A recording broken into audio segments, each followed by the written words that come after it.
The diseases of attitude. It's never that pleasant to talk about the negative, but we got to talk about it because life is part negative. These attitude diseases are like weeds that grow in the garden. It's a normal part of life. Here's a good phrase to note. Negative is normal. It's not successful, but it's normal. It's part of life. And here's the next key, in my opinion. You must learn to handle the negative. Don't ignore it. Handle it. Now, I know some people teach the other way. And listen to them, and listen to me, and then make up your own mind. Right? Don't be a follower. Be a student. But I say you got to handle the negative. You don't have to live in it. You don't have to dwell on it. But you do have to handle it, my opinion. I know some people teach, just turn your head real quick and say, there's no weeds, there's no weeds, there's no weeds. They'll take your garden. So you've got to handle the negative. Here's what part of it is. It's called the Great War Between Good and Evil. Mr. Reynolds and I are working on a new book this year called The Great War Between Good and Evil. And there is a war on. The minute you were born, you got involved in the war between good and evil, between darkness and light, between negative and positive, between evil and good, between tyranny and democracy, between weeds and human activity. I mean, the war is on. If democracy sleeps, guess who never sleeps? Tyranny. In the absence of light, guess what's automatic? Darkness. If good does not arouse itself and become active, guess what moves in? Evil. It's a war. A mental war, a physical war, a financial war, between enterprise and ease, between accomplishment and failure. It's a war. That's why there's an Old Testament phrase that gives the best advice for human activity when it says, 6 days labor, 1 day rest. Now, I'm sure we've taken that to mean, don't work all 7 days, take one off. Here's what it also means, only take one off. Or you're liable to lose the war. Now, we've got it down to 5 and 2, and maybe that's not too dangerous, I don't know.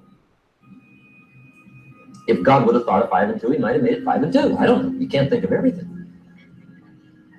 But here's what it does mean. Enterprise is better than ease. If you rest too long, the jungle overtakes the village. Now here's the good news about the war between good and evil. Evil is no match for good, but good must be active. Weeds are no match for human activity, but if you stand still, how far in will they come? All the way. They'll grow right up around your shoes. But if you get busy, how far back can you take them? As far as you wish. They're no match, but you must be active. That's why the 6 and 1. Make sure you're not losing the war by taking off too much. Guess what the average years are after retirement? 6. 6. Which means don't retire. Your chances are too slim. Okay. The war between good and evil, the weeds. You got to make sure you recognize the negative, handle it, deal with it, and then go on. Let's make a list of the diseases of attitude that can wreck all your chances to do well. One of the words that destroys everything is called neglect. Neglect. And I found this out. A week of neglect could cost you a year of repair. It isn't worth it.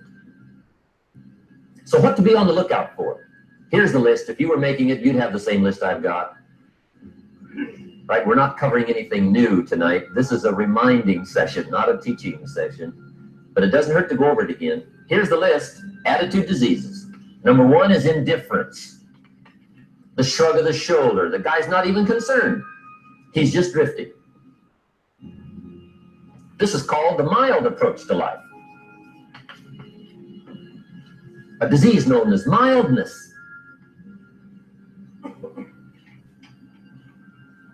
The guy says, well, I can't see getting all that worked up. Well, to be any kind of winner, you've got to get worked up. There's one problem with drift. You cannot drift to the top of the mountain.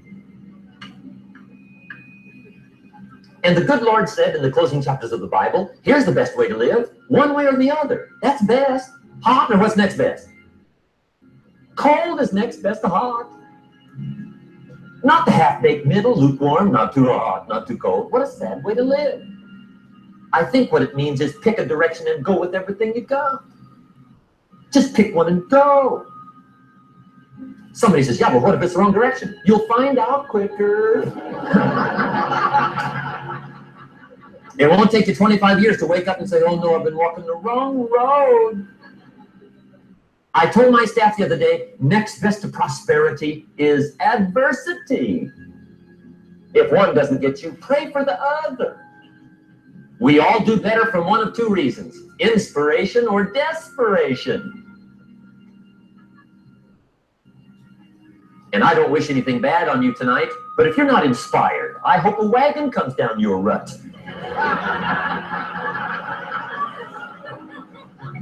Whatever it takes to get you to try harder, read more, set your goals, and go for it. Somebody asked me one time, what quality would I pick if I wanted to work with somebody? And you know what I picked first? Number one, strong feeling. Please, number one, give me somebody that feels strong.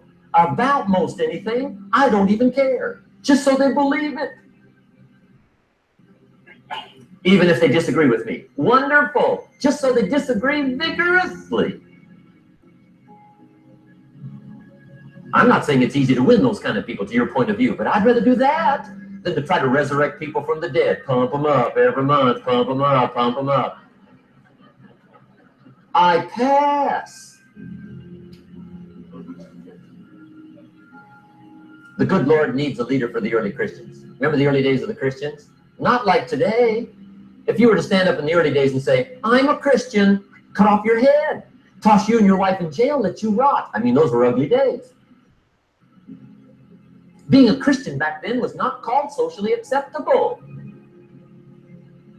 They didn't have 125,000 in the Los Angeles Coliseum to hear Billy Graham on a Sunday afternoon. Not back in those days. Back in those days when the Christians got in the Coliseum, it was a different story, right? I mean, the word was, stay out of the Coliseum, especially on Sunday. Last Sunday was Lions 33, Christians nothing. See, those were mean, tough struggle days for the Christians. Now, when the days are mean and tough and struggling, you've got to have some kind of leader. Do you know who the good Lord picked for the leader when the days were mean and ugly? Saul from Tarsus. That's who he picked, Saul. I'll tell you what, I would have picked him. You would have picked him. Anybody would have picked Saul. Saul was one of those incredible guys. Once he got into something, look out. Everybody in the community knew what Saul was in. Because whatever he joined, he'd flip all the switches, open up all the dials, turn on all the faucets, and go like mad. He was known as All-Out Saul. I mean, he was something else. Now, at first, it wasn't working out well. Saul hated Christians, which makes a poor leader, right? I mean, that all work. Saul got this bug somewhere about the Christians. He got to hating Christians. And he hated them so bad, every time somebody would say Christian, he'd fly into a rage. And I guess he decided one day, it was his mission in life to get rid of all the Christians. He was Saul anyhow, could do most anything he wanted to. So he got in these letters of authority to go around to the various communities and hunt down the Christians. They said, do whatever you want with them, Saul. They're unpopular anyhow. Drag them in the streets, whip them, stone them, torture them, kill them. You mention the name Saul from Tarsus to the early Christians. I'll tell you what they would do. They would run, hide, lock the doors, leave town, dive underground. I've been in the catacombs. of Rome, where they hid. He was mean. I mean, terribly mean. But remember the story? One day Saul's making it for Damascus. Heard about some new Christians, flies into a rage, takes off for Damascus. And the story said he was angry. There's a little sentence in the story that says, on his way to Damascus, he was breathing out threatenings and slaughter, which meant he felt rather strong about the idea, right? That's strong. That's strong. But on this journey, right, according to the story, as Saul was making his way to Damascus, the good Lord looks down out of heaven and says, there's my man, Saul. He's got to be something else. And according to the story, this great light shines out of heaven, knocks him flat, right off his horse, grinds his face in the dirt, and blinds him for 3 days. The good Lord using recruiting tools we can't use, but when you're Lord, right? To make a long story short, Saul from Tarsus becomes converted to Christianity. He becomes Paul, the great leader, the apostle. And without a doubt, the good Lord got him a dandy. One he didn't have to pump up every month. In one of his later writings, he said, the things I once hated, I now love. The things I once loved, I now hate. See, that's strong. Here's the key to the good life. Learn to put everything you've got into everything you do. Whatever you are doing, pour it on. It will quickly open up into opportunity or quickly disclose to you that you ought to be doing something else. The delusion is, if I had a better job, I'd really pour it on. See, that's delusion. Wherever you are, pour it on. Don't give somebody half a job for a day's pay. Pour it on. See, that'll help change your life. Get rid of this disease. Here's the next attitude disease, indecision. Mental paralysis. The guy can't make up his mind and it becomes a disease. Pretty soon he knows he's got it. The guy says, well, I know I'm on the fence. But he says, what if I get off on the wrong side? Listen, after a while, it doesn't matter. Just get off. Any side will do. A life full of adventure is a life full of many decisions. The ones that turn out to be wrong give you better experience to make better decisions. So don't see how many decisions you can get out of. See how many you can get into. That's where the adventure is. So shake off this disease, indecision. The next one is doubt. Doubt's like a plague. And one of the worst is self-doubt. There are many, but that's one of the worst. The guy doubts himself. Doubts if it'll last that long for him. Doubts if he can do that well. Doubts if he can make that much. Doubts if he can accomplish all that. A chronic, excellent self-doubter. You can imagine what damage that does to your future. So here's the key. Turn this coin over and become a believer. And there's many things to believe in. One of the majors is yourself. The understanding of self-worth is the beginning of progress. Now, if those three don't get you, this one will. Worry. That's a devastating disease. Worry. Worry causes health problems, social problems, personal problems, family problems. It's devastating. Worry long enough, it'll drop you to your knees. Could reduce you to begging.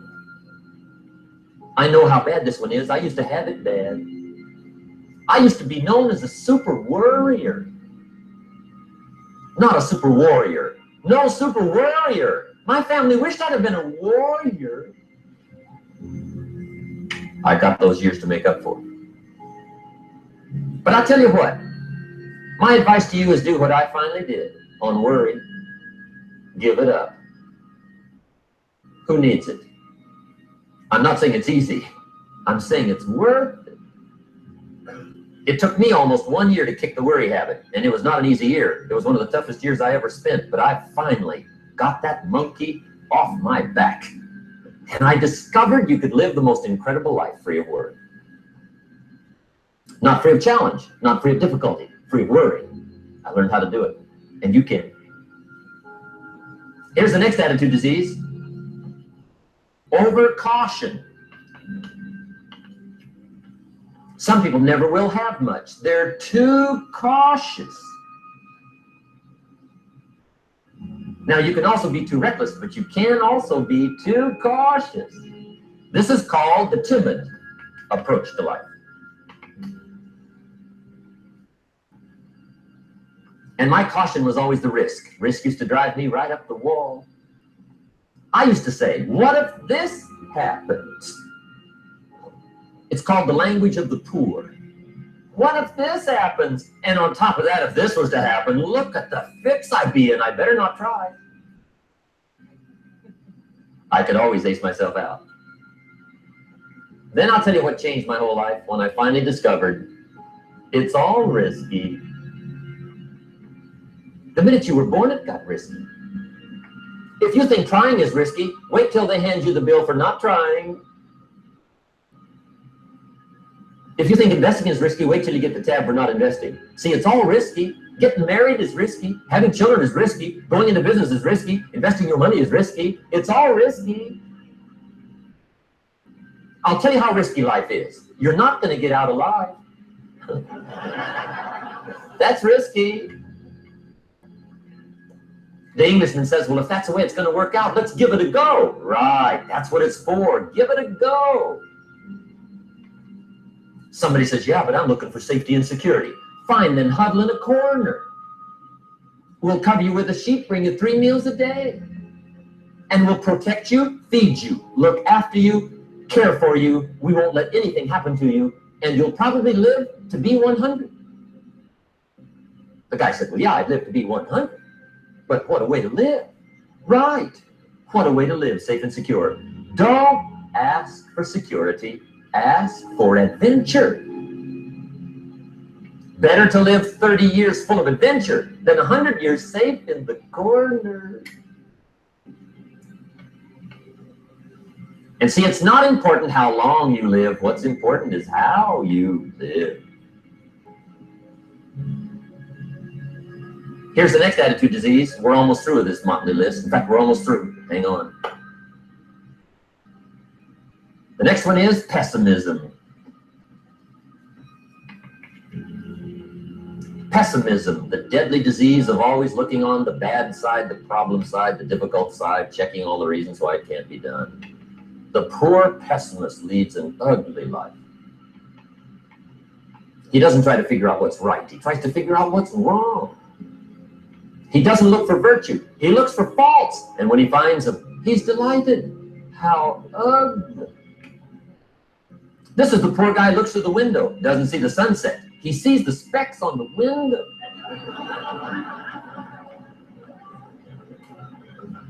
And this is the poor guy, right, who rushes up, takes such leave of his senses. This guy rushes up and he says, I've got 5 good reasons why it won't work. He's so dumb, he doesn't know. All he needs 1. He's got 5.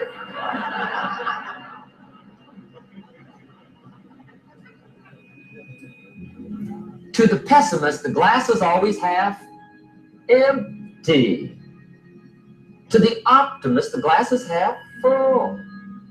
Why would the same measure affect people 2 different ways? Answer, it all depends on how you look at it. Our lives are mostly affected by the way we think things are, not the way they are. The way we think they are affects us most. There's a subject we don't have time to get into tonight called better thinking habits. One of the major things Shoaff taught me when I met him, he said, poor thinking habits keeps most people poor. Not poor working habits. Most people work hard, but they don't think hard. And Shoaff taught me that the mind is like a factory, a mental factory. And whatever you think about all day long pours ingredients into this mental factory. And that's what builds the economic, social, financial fabric of your life. He quoted me a Bible phrase that says, as you think, so you become. How awesome. When he talked about poor thinking habits, he had me. I used to start the day reading the morning newspaper. I mean, you can believe that or not. I'd get a cup of coffee and read the paper. I'd load up on wars and riots and murders and stabbings and killings and bank robberies and muggings and car wrecks and tragedies. I'd even read the back pages. I seem to like that stuff for some weird reason. I'd load up on all that, and then I'd start the day. You can imagine the kind of days I used to have. You walk around on your financial knees. They call you economic peewee.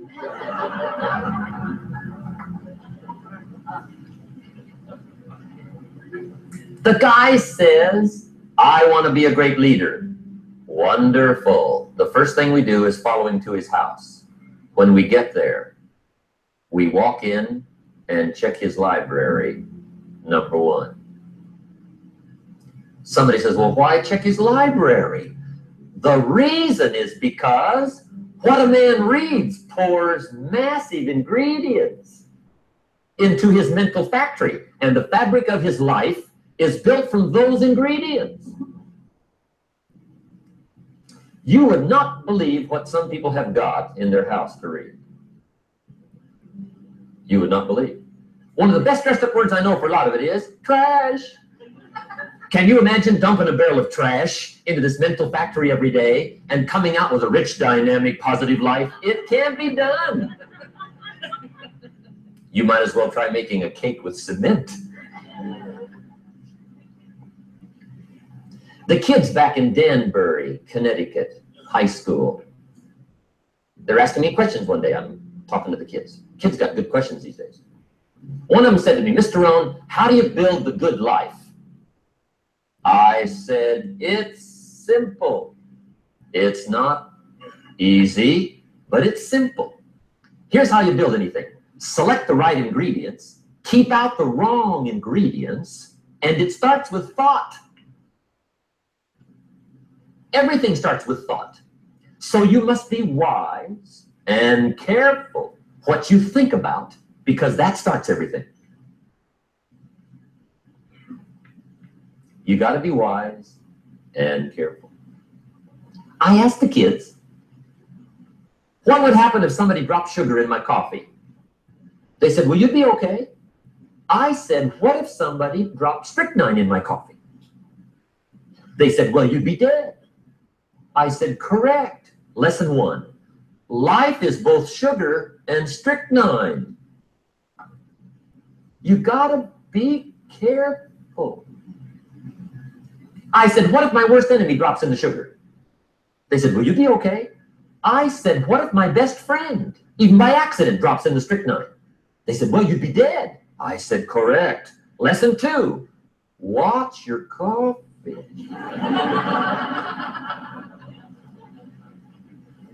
You got to be careful. See, it doesn't matter who hands you the bad stuff.